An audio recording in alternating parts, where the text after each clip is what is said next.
Uma das melhores maneiras de você entender o caminhar das coisas é vendo aqui o que falam os mensageiros dessas pessoas do sistema que, por vezes, quando é conveniente a eles, não se comunicam diretamente com vocês, né?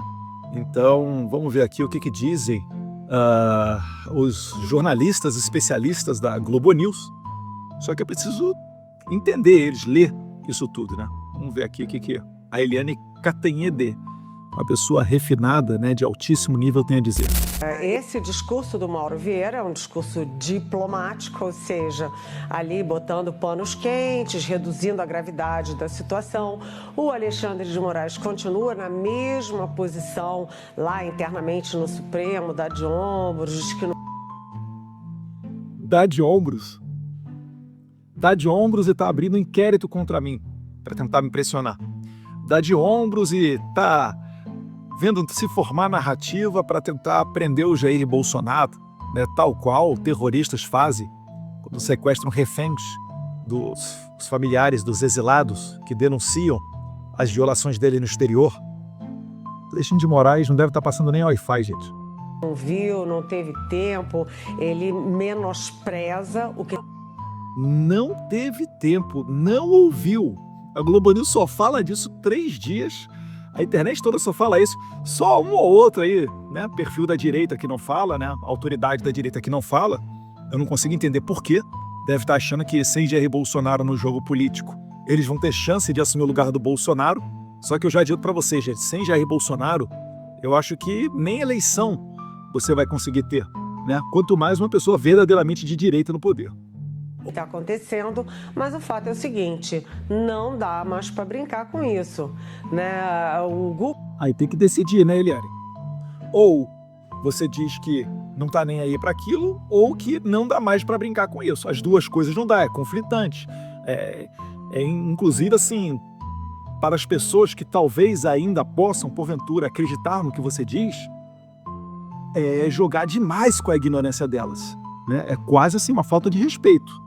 O Guga, inclusive, expressou uma posição brasileira, que é o seguinte, que muita gente no governo diz, eles não estão escalando, pelo contrário, eles estão tirando o pé do acelerador.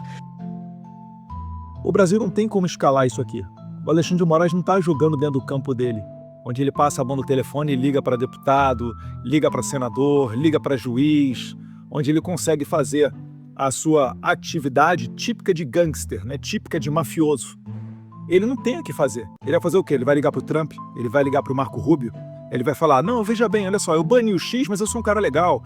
Eu não deixo a Truth Social e a Rumble ir ao Brasil, mas eu continuo sendo um cara muito democrático. Não, eu expedi aqui o mandado de prisão contra a Flávia Cordeiro, né, cidadã americana, de prisão contra ela, porque ela tweetou algumas coisas que eu não gostei, mas eu sou um cara muito legal. Eu não tô naquela definição que o Marco Rubio escreveu sobre o statement que ele deu, né, a declaração que ele deu, falando dos motivos pelos quais ele estava iniciando essa nova política de retirada de visto, né, na verdade, para impedir pessoas que censurem de irem aos Estados Unidos. O Alexandre de Moraes está pela primeira vez jogando fora de campo. É por isso que eles estão perdidos. É por isso que, por exemplo, a Ana Flor da Globo News estava falando o Eduardo Bolsonaro é insignificante. Aí no outro dia ela volta, não, o negócio não é bravata não, é sério. Aí a Eliane Cantanhede fala, não, ele tá dando de ombros, né, Alexandre de Moraes não tá nem aí. Não, mas tem que ser parado lá o Eduardo Bolsonaro. Eles não conseguem se acertar, é baixa inteligência até para você conseguir formar uma narrativa.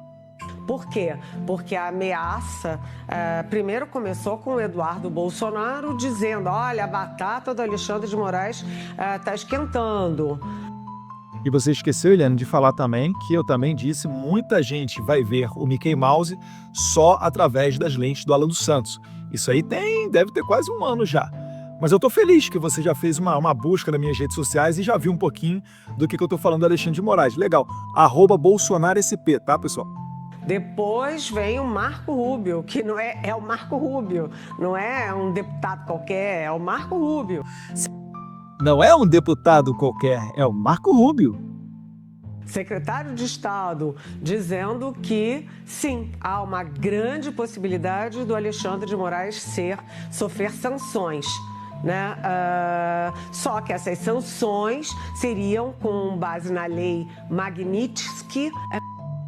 Calma aí. Se der para rebobinar e botar essa parte mais uma vez, só com a Helena na tela, Magnitsky. Magnitsky.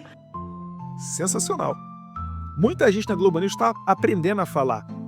Ela se saiu até melhor do que a colega dela que falou Magnitsky. Aí eu falei, Sky, será que é Sky de céu? Será que é Sky da Patrulha Canina? Mas muito bom, ele tá melhorando. Que é, como o Demétrio já explicou, uma lei mais, não tem nada a ver com liberdade de expressão, nem com regimes democráticos, foi criada para a Rússia, depois ampliada, né? E o que o Itamaraty diz? Diz o seguinte, que em vez de usar a expressão lei Magnitsky ou aplicar sanções e tal, agora os Estados Unidos diz, não, a gente não vai dar visto, não cita o Brasil, não cita o Alexandre de Moraes. Calma aí. Eu vi o Marco Rubio dizendo que as sanções contra o Alexandre de Moraes estão sob análise e que há uma grande chance dele sofrer sanções da lei Magnitsky. Eu não vi o Marco Rubio dizer que, ao invés da lei Magnitsky, aplicaremos apenas a questão da retirada dos vistos. Tem esse vídeo aí ou não? Não tem, né? Do Marco Rubio falando que só vai aplicar a retirada de visto, né? Então, ela está fazendo um exercício mental, não é nem de flexibilidade, né? Isso aqui não é nem ultrapetita, é extrapetita. Ela está indo além da realidade para tentar dizer que está tudo bem, que está tudo tranquilo, quando na verdade não está. Então, podem ter certeza, segue essa análise dentro do governo americano para sancionar não só o Moraes, mas várias outras pessoas que se envolveram em censura, em atividades de violações de direitos humanos.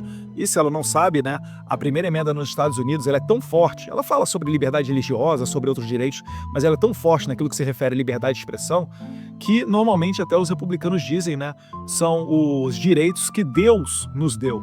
O Marco Rubio, quando ele faz a declaração, o anúncio dele, detalhando um pouquinho mais, para além do tweet, sobre essa questão, ele inclusive fala lá, direitos que nascem com o homem. Não é um tribunal, um congresso, a ONU, não é ninguém que te dá esse direito de liberdade de expressão. Nos Estados Unidos é tão forte que isso nasce contigo. É seu, independentemente de qualquer coisa, independentemente da cor da sua pele, da sua etnia, enfim, é seu o direito de liberdade de expressão. Então, só corrigindo isso aí, tá, Eliane? Você está tentando passar uma falsa ideia da realidade para as pessoas que te seguem. E depois, quando saírem as medidas que você sabe que são para valer, aí você perde seu crédito. Aí você toma esculacho de gente na internet e você corre porque você não consegue debater. Não é porque você não quer se descer ao nível da internet e se sujar num debate com as pessoas, com os internautas, igual você reclamou, falando que o Guga Chakra se sujeita a isso, você até admira, né, fazendo cara de nojinho.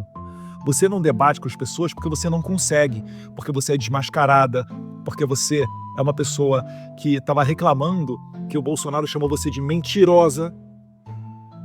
Quando uma pessoa mente, ela é chamada de mentirosa. Os adjetivos, eles existem para qualificar as pessoas e dar a exata dimensão da realidade.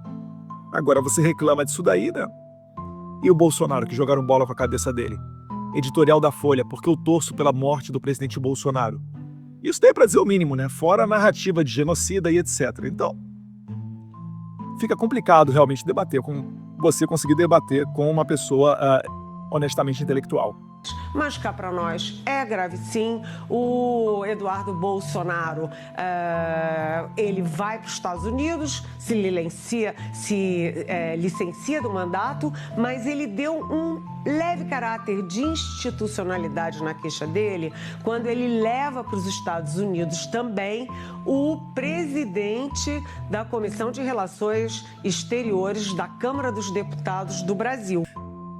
Que, na verdade, né, todo mundo sabe, o meu partido já havia dito que me indicaria para ser eu, o presidente da Comissão de Relações Exteriores e Defesa Nacional.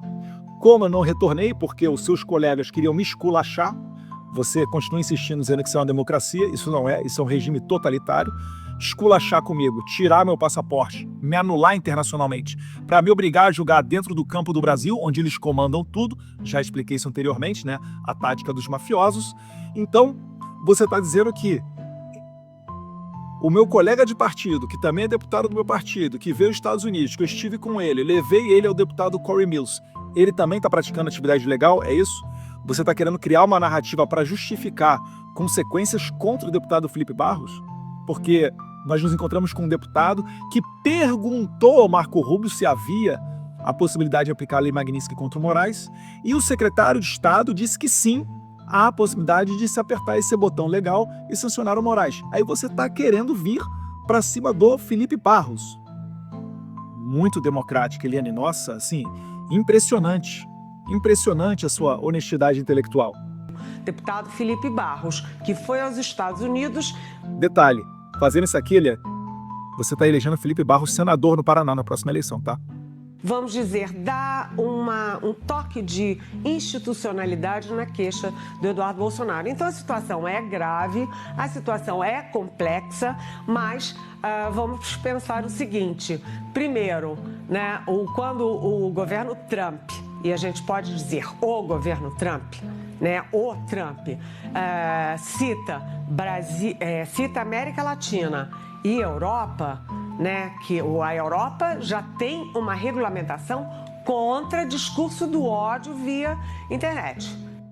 E é por isso, inclusive, que várias pessoas da Europa também sofrerão esse impedimento de entrar nos Estados Unidos. Porque a coisa está muito ruim lá no Reino Unido, onde a esquerda ganhou de lavada as últimas eleições. Estão indo para cima de pessoas com tweet. De fato, o tweet está dando muita prisão lá no Reino Unido, dentre várias outras localidades, tá? Portugal, Espanha também estão com problemas, França também. Então, isso tudo está mostrando o quê? Que está ocorrendo um embate entre dois mundos.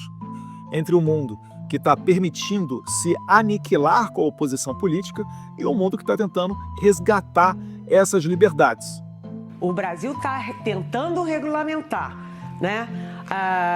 Ou o governo Trump está tentando regulamentar, só que não consegue. É o PL 2630, né, que nós conseguimos impedir a votação dele lá na Câmara dos Deputados. Essa semana mesmo já estava tendo outro embate com relação a isso daí, porque a esquerda ela se utiliza de alguns subterfúgios para tentar empurrar um ou outro dispositivo, um ou outro artigo de uma lei para favorecer aquilo que eles querem. É sempre como a causa nobre, né? Não, vamos acabar com o crime de ódio, vamos acabar com o assassinato de crianças em escolas. Vocês lembram, né, o estardalhaço que eles fizeram quando teve um caso lamentável, caso trágico em Santa Catarina, e depois que eles não conseguiram botar em votação o PL 2630, eles esqueceram daquilo dali, fingiram que nunca mais existiram, nunca mais tocaram no assunto? É porque a causa nunca é a causa sempre é a revolução. A causa deles sempre é a perpetuação do poder. É por isso que eles querem dar poderes a juízes, porque um juiz identificado com a esquerda, ele é sem vergonha, ele é sem moral, ele é sem valor, ele é sem ética, e ele vai conseguir utilizar o poder da sua caneta para calar o pessoal de direita. Um juiz conservador, para ser conservador, ele tem que ter os valores judaico-cristãos. Ele tem que ter a noção do que é certo e o que é errado de acordo com a nossa cultura milenar da Bíblia e do cristianismo. Ele não vai conseguir, por pior que seja a pessoa, né, que pode ser um político de esquerda, silenciar aquela pessoa só porque ela falou alguma coisa que ela não gosta. Então, essa é a grande diferença na balança moral que nós temos. É por isso que você vai ver o problema entre direita e esquerda hoje no Brasil não é uma questão de visão política, é uma questão de caráter, é uma questão de valores, né? Você que está me ouvindo aí de direita, você jamais pegaria uma pessoa do MST que tivesse feito qualquer manifestação que fosse em Brasília e tacaria ela até 17 anos na cadeia, sendo que 17 anos de cadeia no Brasil nem traficante de droga e assassino pega. Consegue compreender o que eu estou falando? Trump é a favor da liberdade para o discurso do ódio na internet? Ou o Trump não está em nada e não tem nada a ver com liberdade de expressão, né? Ele está aí apenas numa guerra dele política com a Europa, com a América Latina, com o Brasil particularmente. E a terceira questão, né? O Trump está em guerra com o Brasil. De novo, o Moraes expulsa a empresa daqui, congela a conta da Starlink, não deixa a Truth Social Rumble virem. Aí o Lula de quebra, né, dá todo o suporte para o Moraes, recebe navio do Irã, apoia o Hamas, diz que é pelo fim, lidera a campanha pelo fim do padrão internacional do dólar. E aí quando o Trump resolve reagir, ela tá falando que o culpado é o Trump, que é a favor do discurso de ódio. Tenha santa paciência, né, Catender? Como falar em liberdade de expressão, o governo americano querer punir uma coisa inédita, o ministro do Supremo Tribunal Federal do Brasil ou de qualquer país. Calma aí. Uma coisa inédita? Em 2017, foram, se não me engano, 8 juízes da Suprema Corte da Venezuela sancionados pelo Trump. E em 2024, foi mais uma outra leva de juízes sancionados pelo Biden, da Suprema Corte da Venezuela. A gente já teve juiz da Suprema Corte da Nicarágua sancionado. A gente já teve o procurador do Tribunal Penal Internacional. A gente já teve gente lá na Ásia. Teve um monte de exemplo para citar. Como é que você está falando uma mentira dessa, Elié? Uma coisa inédita, sancionar um juiz da Suprema Corte de outro país, da América Latina, do Brasil, pode ser que seja inédito. Juiz da Suprema Corte sancionado, mas você vai querer dar tons mesmo de que isso daí é algo inovador e pioneiro? Menos. Democrático por liberdade de expressão. Democrático? Você pode ver quem são os sancionados. Acabei de citar aqui, ó, Nicarágua e Venezuela, por exemplo. Mais recentemente tiveram autoridades, juízes de Cuba sendo sancionados. Será que é porque o Brasil está se aliando com esses países no que diz respeito à liberdade? Será que não é na hora da gente acordar enquanto nação e perceber que esse discursinho foi longe demais? Hora de pegar a bola e botar ela no meio de campo e acalmar os ânimos e dizer, olha só, não tem como a gente ter um processo com relação ao 8 de janeiro, não tem como a gente legitimar as perseguições, que são muitas, né, para muito além do 8 de janeiro. Se você for ver, por exemplo, o caso do Alan dos Santos aqui nos Estados Unidos, isso é muito anterior ao 8 de janeiro. A José Ludmila Lins Grilo, igualmente. Rodrigo Constantino, Paulo Figueiredo, também. Várias outras pessoas começaram a ser perseguidas antes do 8 de janeiro. Enfim, ou o Brasil toma consciência, né, de que está ocorrendo um exagero na ideologização da política, na narrativa, principalmente que serve à esquerda, ou não tem jeito, né? Vai ter que apertar o botão vermelho. Sendo que o Donald Trump está atacando Harvard, atacando as universidades americanas, exatamente para conter a liberdade de expressão contra o genocídio em Gaza. Não, ele é justamente o contrário. São pessoas com faixa do Hamas, pessoas pregando ódio aos judeus. É isso que o Trump está combatendo. Será que você não viu as 2 pessoas que foram assassinadas na porta da Embaixada de Israel em Washington, D.C.? E aí você fala que o Trump é que está disseminando ódio? Meu Deus do céu, ele tem a responsabilidade. Isso aqui beira um antissemitismo. De coração, beira um antissemitismo. Você está achando que a pessoa que consegue um visto americano... Vamos lá, vamos recapitular, porque eu sei que a Eliane ela é incapaz de dar um Google, um ChatGPT, ler um livro, ou se informar por fontes adequadas. Então vamos lá, Eliane, olha só. Quando a pessoa recebe um visto, pode ser visto de estudante, visto de trabalho, vocês gostam de falar que eu fui ter hambúrguer, né? Vamos citar meu caso. Tive o visto J1, trabalhei nas minhas férias da universidade, vim para os Estados Unidos, fiquei aqui fritando hambúrguer, tá? Um fritador de hambúrguer. Quando você tem um visto, Eliane, isso não te dá nenhum direito sequer de você entrar no território americano. Aquilo é um primeiro passo, dizendo que você está apto a se encontrar à imigração, que você tem um sinal verde para que a companhia aérea te coloque dentro de um voo, e na autoridade migratória tem total poder para dizer se você vai entrar ou não no território americano. Uma vez dentro do território americano, o visto, ele não vai te dar direito a voto, direito a passaporte ou outros direitos que os cidadãos americanos natos têm. Você é um convidado dos Estados Unidos. E a qualquer momento os Estados Unidos têm poder discricionário para encerrar aquele seu visto, para cancelar aquele seu visto. E para isso existem alguns requisitos. É por isso que quando você vai entrar com um visto americano, você fala lá você fala sim ou não em várias questões, como por exemplo, você tem relação com grupos terroristas? Sim ou não? Você responde esse tipo de coisa antes de você entrar com o seu pedido de visto americano. Isso daí é por quê? É para você criar o comprometimento E para você saber que, se você tiver alguma atividade pró-terrorismo, os Estados Unidos não te aceitarão lá naquele território. Isso não é uma cultura de ódio, é muito pelo contrário, é uma cultura de preservação do seu país para não permitir que bandidos e criminosos internacionais venham para o seu território, porque isso representa um risco para os seus cidadãos. Isso deveria ser uma política de todos os países no mundo inteiro. Mas você está aqui vendo, né, aproveitando a oportunidade para dizer que o Trump é que está errado. Pelo amor de Deus, né, Eliane? Portanto, Marcelo, é uma história muito complexa que vai ter muito desdobramento, mas o Brasil não antecipa os próximos passos. O Brasil não antecipa os próximos passos, principalmente por quê? Porque não tem informação. Se o Itamaraty soubesse o que estava acontecendo, eles teriam alertado muito antes o governo Lula, que teria alertado ao Alexandre de Moraes. O Itamaraty não tem a mínima noção do que está acontecendo. Inclusive, eu já tinha dito que o Alexandre de Moraes abriu investigação contra mim, pedindo para ouvir diplomatas brasileiros que estão aqui na Embaixada do Brasil nos Estados Unidos. Não vai adiantar de nada. Eles não vão poder falar nada. O máximo que eles vão fazer, sabe o que é? Eles vão pegar a minha rede social, vão ficar retroagindo para ver quais datas eu estive na Casa Branca ou no Congresso. Não saberão de todas as datas, porque pouquíssimas oportunidades que eu estive na Casa Branca eu falei alguma coisa sobre isso. Mas todo mundo sabe que eu estava indo para Washington, D.C. Em algumas oportunidades, uma ou outra ali, eu botei uma foto lá com Paulo Figueiredo ou outra. Mas, no entanto, né, esse projeto inteiro, nenhum diplomata participou. Eu acho que muitos deles também ficaram felizes, né, de não ter que receber o deputado federal Eduardo Bolsonaro no aeroporto e se cironear. Como eu disse, existem excelentes pessoas dentro do Itamaraty, mas também existe cada tranqueira.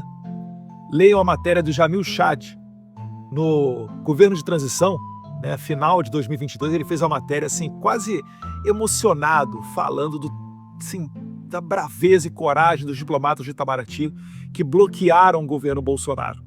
Eu nem vi tanto prejuízo assim não, para ser bem sincero, né? Ele não encontrou com o Gutierrez da ONU.